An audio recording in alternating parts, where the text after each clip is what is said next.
Hey guys, we're back and it must be Monday because we are live again. And today I have something fun. I have actually, and I may end up throwing him under. I do this a lot. I tell people we had this talk ahead of time and then I come up with this great question for them. But I am going to do that. I'm going to introduce you to George Thomas right now. But when I do, George, I'm going to ask you a question and I didn't prepare you for this at all. I normally do a tip of the day for people and for social media or digital marketing. Do you have a tip that you would like to throw out there? Absolutely. My tip of the day is simply to be you, to be authentic, and don't show up on social media with any type of mask. Just really come and be ready to serve as who you are as an individual. That's my tip of the day. I like that. George, we haven't talked about this. When I met you, so we met at the social media marketing world. And when I met you, I felt like I had this kindred spirit thing with you. Immediately, I was like, this is so cool. Yeah. And one thing you just said about being authentic, I started Burgers and Bands after I had I wrote a blog post called Psych Ward Annie. And my husband was furious with me. I mean, really, he's never been mad at me. He was furious with me. And he said, I can't believe you did that. That's so private. And I said, but sweetie, if I don't, and people think I'm Iron Ann, which is what my blog is about, then what am I doing? And literally in the middle of that conversation, a 15-year-old boy messaged and said I was going to kill myself tonight. And instead I called my mom. And that changed everything. So being your authentic self, you don't know who you're going to help. That's a great thing to say. Yeah, it's amazing. One of the lessons that I learned, it's been years now. It's amazing how time flies. We'll talk about that later. Is the ability to be vulnerable is what will help you unlock being authentic. And it's funny because some people do get upset. People get frustrated who are close to you when you're willing to be vulnerable and they're not necessarily there yet. So it's an interesting piece we could unpack. Yeah, exactly. So tell us a little bit about you. Yeah, I mean, I work for an agency called Impulse Creative. I'm an inbound evangelist there. I have worked for agencies for years now. I used to be a web dev kind of designer guy. 6-pack and a pizza would go in the door and a website would come out the other side. But in 2012, I stumbled into this thing that's inbound marketing, HubSpot. I listened to Gary Vaynerchuk speak, and I was like, hey, I want to do that. I want to become a professional speaker. I want to become a marketer. And so this whole journey for the last 8-10 years has kind of been going on. How can I grow myself into that? I have a wife, 4 wonderful kids, and I love long walks on the beach. Is that too far? Too far, maybe. I think that's great. Well, you're going to have to tell us how old your kids are. You got 4 kids and they're all home right now, I'm assuming. Yeah, it's funny. I love to play this game because most people are like, you can't be that old. But as soon as I tell the ages of my kids, they're like, oh my gosh. So 3 of them are home. 1 of them has already moved out. Okay. I actually have a 15, 16, 18, and a 25-year-old, 2 boys, 2 girls. And yes, that is the face that I usually get. They're like, no, you're not that old. I'm like, huh? Yes, I am. No, I would have never. And actually, Anastasia's on here, by the way. Anastasia was with me when we met. I'll just show you. She says, hi, George. Hey. And yeah, she said she will be shocked that you are old enough to have a 25-year-old. So yeah. I have one who's turning 26 Thursday. So nice. Yeah, and then another one will turn 24 in on June, and then my bonus baby is another room. So he's 13. So yeah. Nice. All right. So I wanted to talk to you. Actually, tell us a little bit about Sprocket because you didn't mention that. Yeah. So Sprocket Talk is a startup inside of our agency. Again, I kind of alluded to inbound marketing, HubSpot. I have been educating myself on the platform, on the philosophies since 2012. Ended up with 21 HubSpot certifications, a HubSpot accredited trainer. So if you're trying to do something with marketing automation, lead gen, like any of that kind of stuff, like I'm your nerdy guy at this point. And so we started a YouTube channel and a podcast a couple years back called Sprocket Talk, which now has turned into a platform where if you're a HubSpot user, you can come get a free membership or you can get a paid membership, which unlocks some courses and things like that. So we've got free tutorials, we've got updates, we've got interviews. I just love creating content that will help people grow into like where they're trying to get. And most of it is business, but a lot of kind of the passion inside me right now is also leaning into, am I only telling half the story? But we'll talk about that in a little bit. Right. Well, and that takes us to when I reached out to you, and like I said, I just feel like there's this kindred spirit between us, and I got you. Like I really understood. Yep. And then you started this Facebook group called Beyond Your Default. Yep. And I thought, yeah, see, that's what's in there. So I asked, what do you want to talk about? And the first thing you said was fear. Yeah. You had a different take on fear and what it does for you. So can you tell us about that a little bit? Yeah, it's funny. For a lot of my life, I was afraid of making mistakes, of not really being anything, and I knew that I wasn't using my full potential, and I even knew why.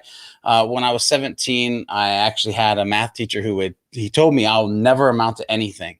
And for a lot of years, I believed that. And it put me in this kind of victim mentality, fear-based of like, I got to stay in line. I can't step out of line. I shouldn't really dream too big. And then I started to re-educate myself on what fear is. And so when I think of fear, the way I look at it is it's actually false evidence appearing real. And yes, that equals fear. But I want everybody to remember it's false evidence appearing real, because if you think about your relationship with fear, you never fear things in the past because you've already been through them. You know that you can make it through. You only fear into the future, and that's because it's the unknown. So the way that I kind of reposition this for myself is that I know that I can never be fearless, but I know that I want to fear less. And if I think about fear as actually false evidence appearing real, then what I need to do is kind of tweak one little thing. And that is, instead of it being fear, maybe it's excitement. So for instance, in the group, Beyond Your Default, one of the things that a young lady mentioned that she wanted to be or was working on being a professional speaker, but she needed to get over her fear of public speaking. And I said, well, what if it wasn't fear? What if it was just excitement? I'm a little excited every time I step on a stage. See, it's one word. It's just being able to, it's one little tweak about what the culture of what the world would say. Oh, that's fear. No. Is it? Does it have to be? Right. And so I really try to battle with a couple of things. One, if I do find myself in a fearful place, I try to fear less. I always go back to this statement, this saying, false evidence appearing real, George. It's just false evidence appearing real. And then I go into my self-belief. You can do this. You've got this. You should be excited because something is coming. I love that. I really, really like that. And it's funny because until you just said that, I didn't realize in 2016, when I started this business, I just started it on a whim. I thought I'd get a couple of clients and then go get a real job.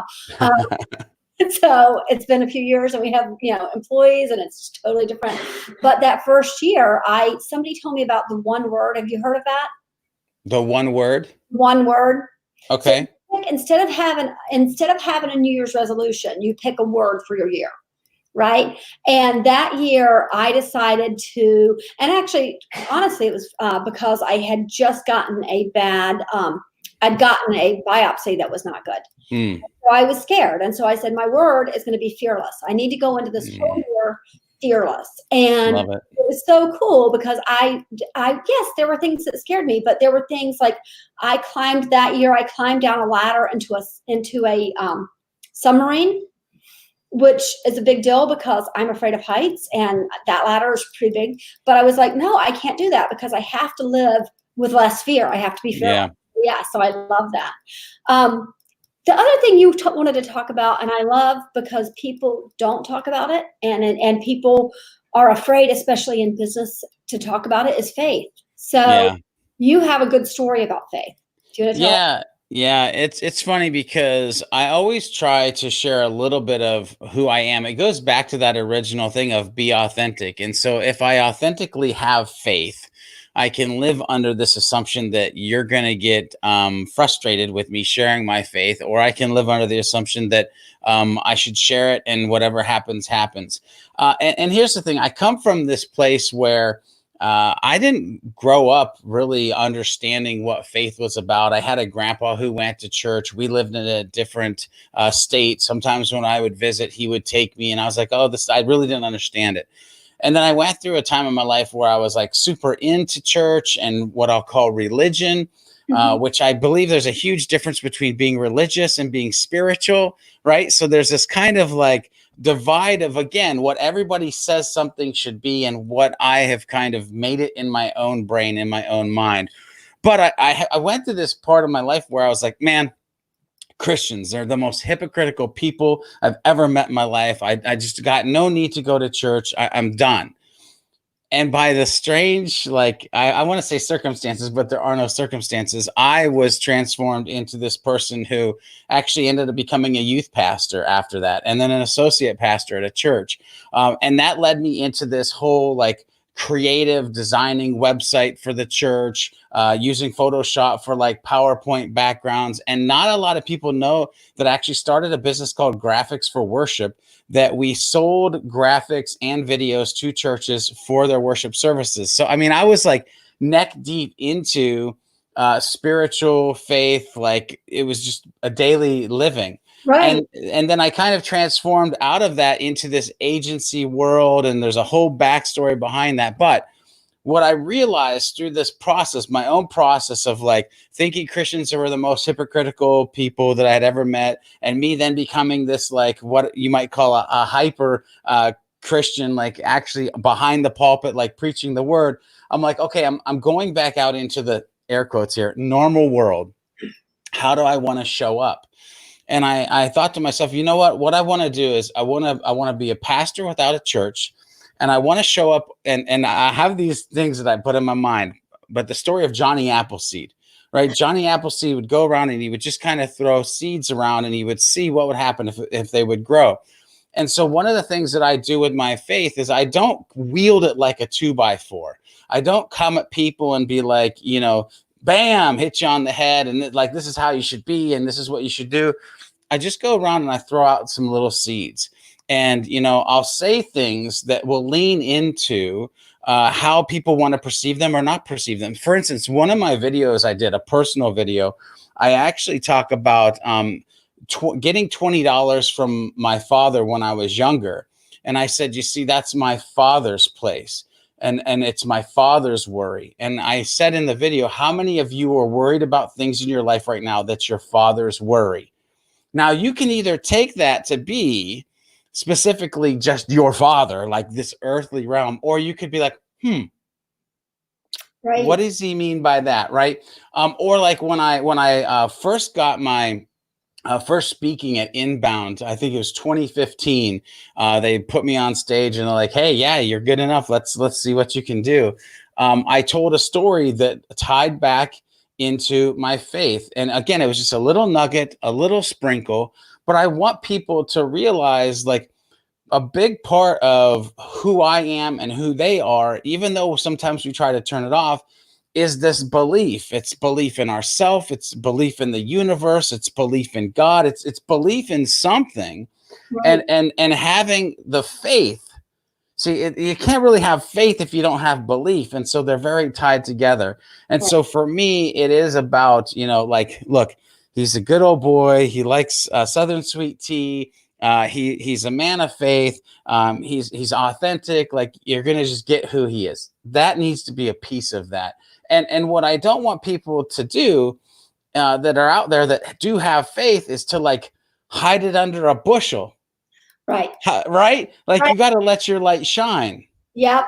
I know. You know, I love that you said that. And it's so I'm going to go back in time again. So early last year was when I ended up in the hospital. So that was 2013. When I ended up in the hospital, my son was going through a horrible depression, which was what led me there, because I was trying to keep him alive, and it was just hard. It was impossible. And so when through all of that, I lost faith, or at least I felt I lost faith, and I had a hard time praying, and I had a hard time understand what was going on. And then about a year ago, I went to I don't know if you know Michael Hyatt. I went to a Michael Hyatt, and it was a goal setting conference. And so I went there and I met with this lady. She said, so what are your top your top 5 goals for the year. And I said, the first one, I said, number one, I want to be closer to God because I used to believe in God and I'm not sure I do anymore. Right. And we said this after we'd had lunch together and then we had dinner together. And she says, Ann, 5 times in the past few hours, you've told me about God moments in your life that have happened in the past few years. And I was like, oh, and it was so ingrained in me. I hadn't even thought about it. And it was a good way of me to say, oh yeah, no, I believe. It's so ingrained in me. It's so part of me that you're right. It is, you can't have faith without belief. And I do believe. So yes, Yeah. I love that you've got that. Yeah. All right. And you said, I don't know if we have time to talk about time, Yeah. but I think we do. And I want you to tell me, we're in the middle of a pandemic and Yeah. I find that people are still going, I don't have enough time. There's not enough time. So what is your take on that? Yeah, like I've been given a gift, and really, it's funny because eventually here we're going to get to talk about beyond your default and why it's such a big thing and why I'm kind of leaning in that direction, or dividing, or however you want to put it. But we'll talk about that in a minute. I've been given this gift. I've actually almost died, literally 3 times in my life. But I want to talk about one specifically because it was when I was a young child. I was about 19 years old. I had gone into the United States Navy. And while I was in the Navy, I went through boot camp, and there was like 89 of us that started. 28 of us graduated. We were told that none of us would. So that was very interesting. I got past that, got past my A school, got on the ship, was stationed in Norfolk, Virginia. And I was stationed on the USS Cunningham, missile-guided destroyer, DDG-17. We went underway. It was right before Desert Storm. We were doing test ops. And so I'm kind of dating myself here, by the way. People are like, 4 kids, Desert Storm. Do the math, people. But anyway, 19. Like, I'm giving you all the numbers to do the mathematics. But as we're underway doing these test ops, I start breaking out in hives. And most people know what hives are, but they're bumpy, they're itchy. I had this really interesting case that they weren't all exterior, but interior as well. So they're around my heart and my lungs. It was really hard for me to breathe. I was having a rapid heartbeat. And the doctor on board ship put me on massive doses of Benadryl and steroids to try to keep the hives down. Unfortunately, the side effect of that was that one morning they came to wake me up so I could go do my job, and they couldn't wake me up. My chief petty officer said, hey, it's not good that we can't wake you up. Like, go to the doctor, see if there's something else that they can do. Right. And the doctor's like, there's nearly nothing else we can do, but your master chief is right. There's like, it's not good. So we're going to have a helicopter come pick you up. We're going to take you back to transient personnel unit. We're going to do tests on you. We're going to get you straightened out, and then we'll get you back out here. Helicopter comes, picks me up, takes me back to base. I do what any good sailor would do. I go out that night. I go to the bar. I have a couple drinks. I come back. I go to bed. I wake up the next morning, though, and there's a bunch of people huddled around like the couch area where the TV is. And I hear the newscaster say, missile-guided destroyer USS Cunningham DDG-17, number 1 boiler explodes, 18 people injured, 2 people die. And I'm standing there realizing 13 hours previous to that, I was on that ship. And where this gets goosebumps to the story is that the berthing space where I would have been sleeping was located directly above the number 1 boiler that exploded. Oh And so it was at that moment in time when I was like, oh, snap. I'm on this planet for a reason. Like time is precious. Like, I could have been done.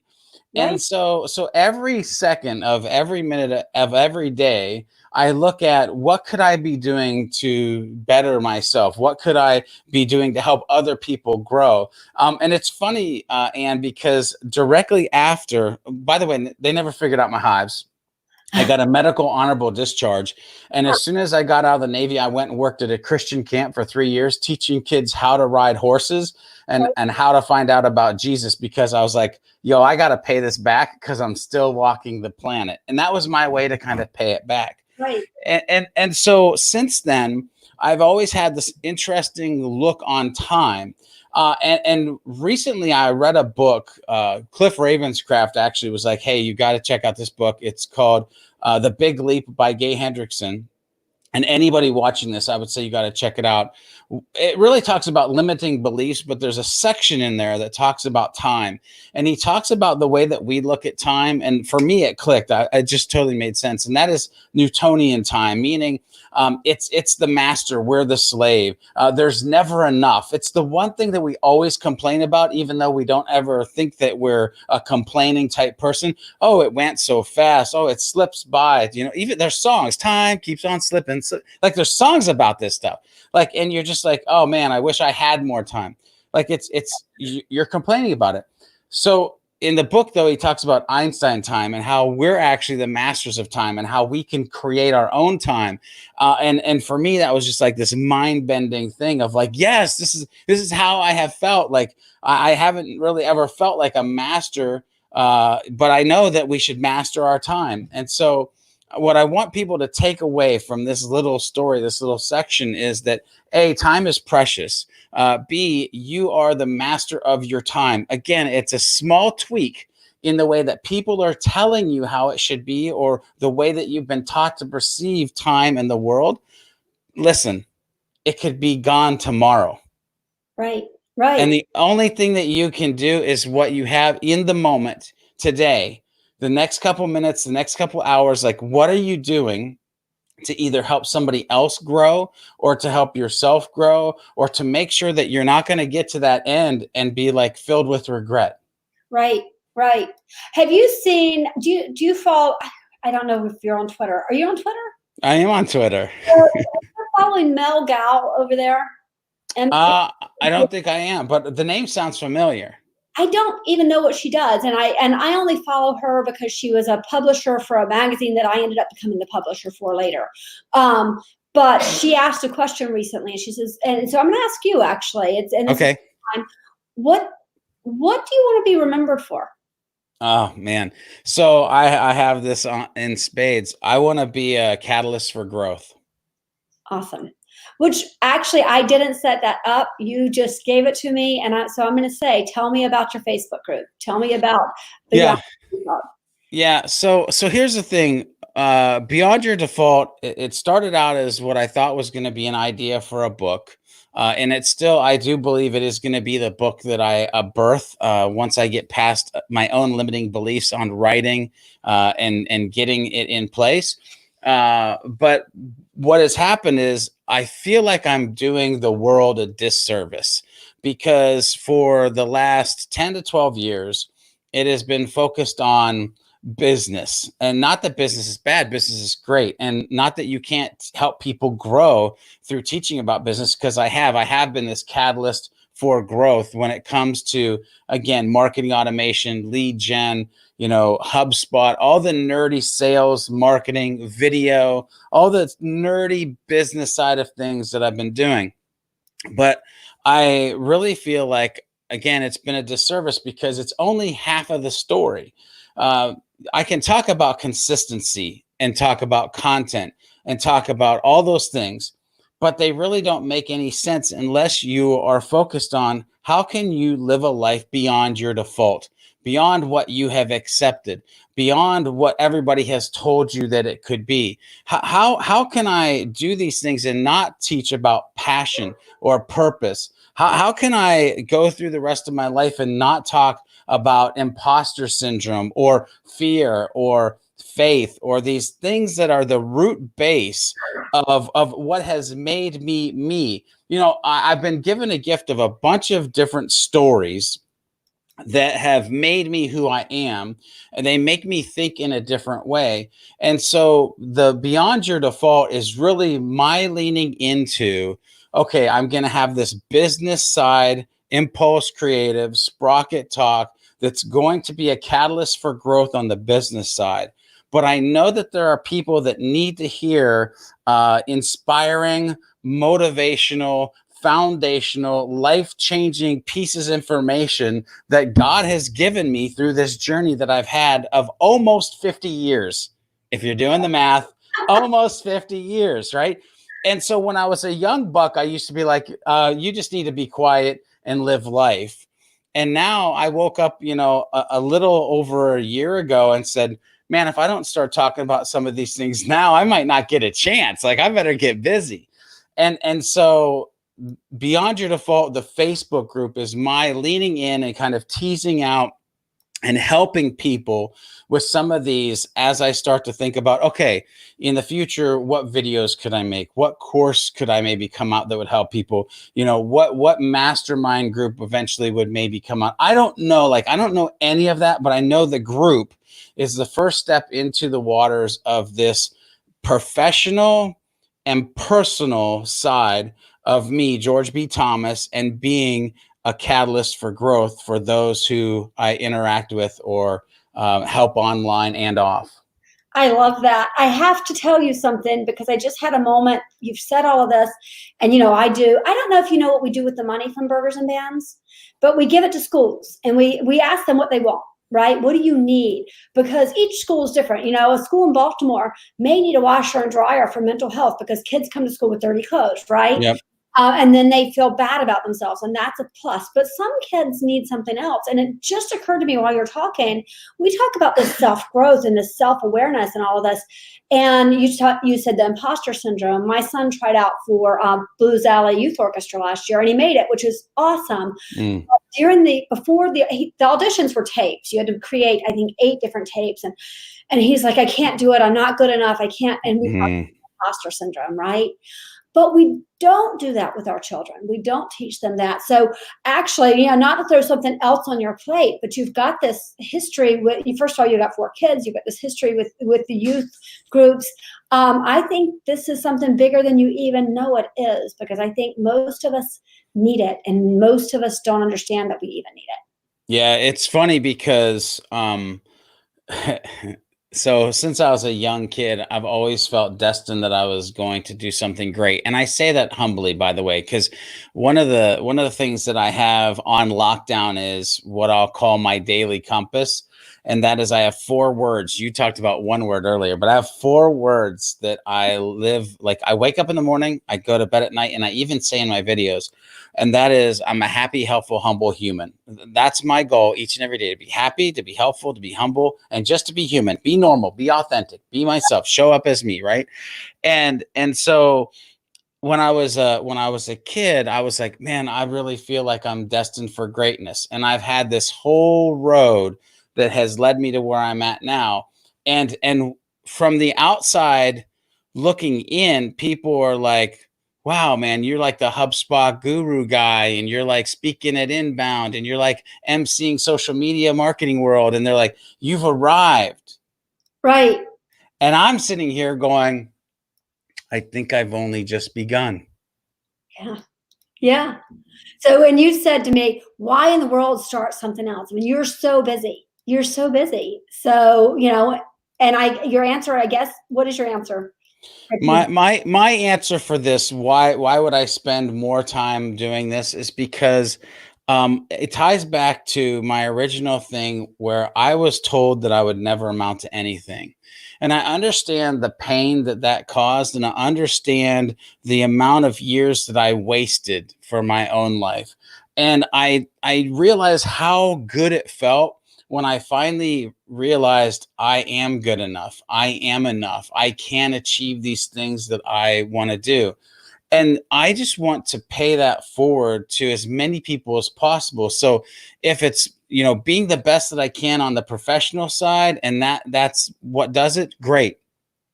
But I believe that, again, there's this whole personal side, this whole side that I can lean more into my faith. I can lean more into some of these stories of like just craziness that have been in my life. Like, how many people do you know could tell you a story about growing up, going to school in a 1-room schoolhouse and riding their pony to school? Not many. How many people do you know that could tell a story of going on a mission trip to an Indian reservation where there was a prophetess, an African-American prophetess called Juanita, who walked down the aisle and stopped after the service was over, put her hand on my shoulder and said, when are you going to realize you're the blessing? Not many, right? So there's been like all of these things that have happened in my life where I'm like, this should just be a book. Like these are, and then I'm like, no, these are tools. These are stories that I've been given that I'm supposed to share with the world. And here's the thing, what's funny about this, Ann, is it came out of social media marketing world. It came out of the business side because I kept hearing keynote speakers. Hey, we're going to talk about telling your story this year. Hey, it's all about story. Hey, it's right. And I was like, wow, I'm not telling my story. Telling your story. Yeah. Well, and you know what? If you don't tell your story from a business, because a lot of people who are watching this are business owners, right? And I have tried, and most of my clients really get it. I'm actually currently working with a client who absolutely doesn't get it. And he will, eventually he'll get it. But we talk about that. I'm like, people want to know you are a real person behind this brand. Now, Yes. Coca-Cola doesn't have to do that.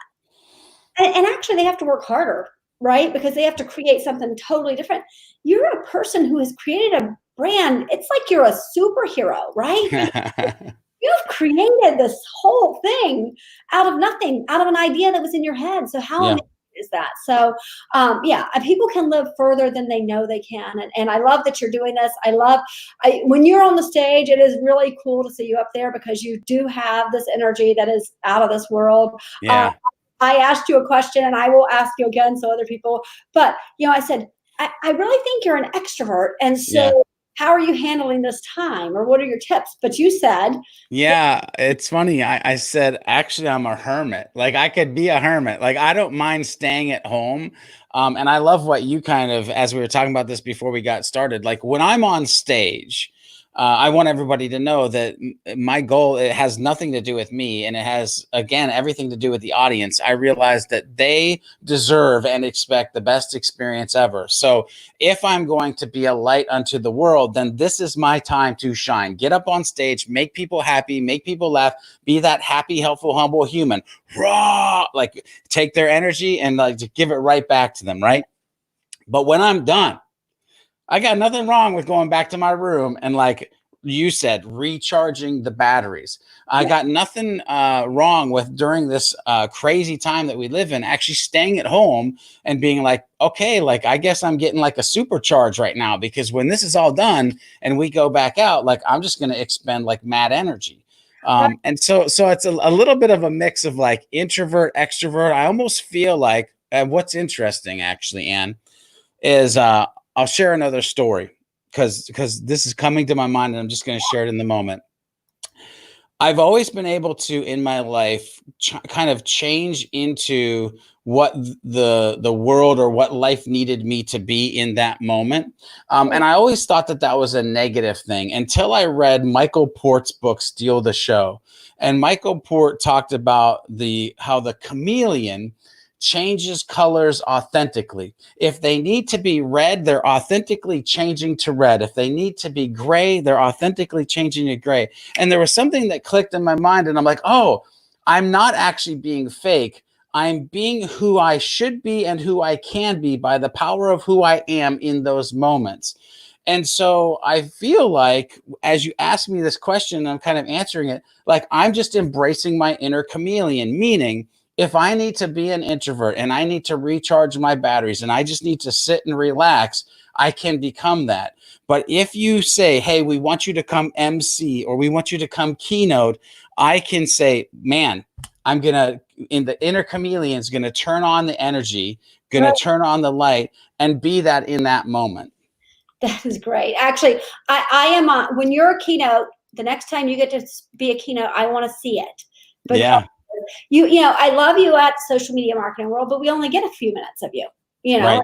And so I want to see that when you're up there. So you let me know. So, and I also want to say this because people who aren't doing this don't know. So as a matter of fact, tomorrow morning, I'm speaking with a group of about maybe 25, 30 people on Zoom. This is the hardest thing I've ever done. If I'm in front of them, I'm fine. But how are you doing that? How are you doing this right now? Or when you're talking to people, how are you getting that energy? Because there's no energy in the room. Yeah. It's practice. I got to be honest with you. It's just practice. But realizing that actually there is energy in the room. It's just a different energy. It happens to be a digital energy, but they're still human beings. And here's the thing. What's funny is I think for me, it was a little bit easier than most is because of working remote for like the last 8 years. And because of creating so many videos, and looking at the camera as, I don't look at it as a lens, I look at it as the humans on the other side. So for me, transforming from that mindset to when I'm over there, like creating all the content, to this side of things, when I'm actually having my meetings, I realize there's no difference. It's still human beings. I just have to figure out how to absorb their energy, which, by the way, I watch facial expressions. Okay. Like if I see them smiling, if I see they're intently looking at the camera or the screen, I know that I've got their attention. I'm feeding off that energy. If I see them looking down, looking left, looking right, flipping through some type of newspaper, I know I've lost them, right? And so therefore I've got to do something. But here's what I'll say is it's two things I think I want to say on this. One, it's not making an excuse. Well, it's Zoom and it's digital. And two, it's understanding no matter what, I'm going to show up to be my best, because no matter if it's the real stage or the digital stage, like people deserve to have an experience. They deserve to for you to give them the best.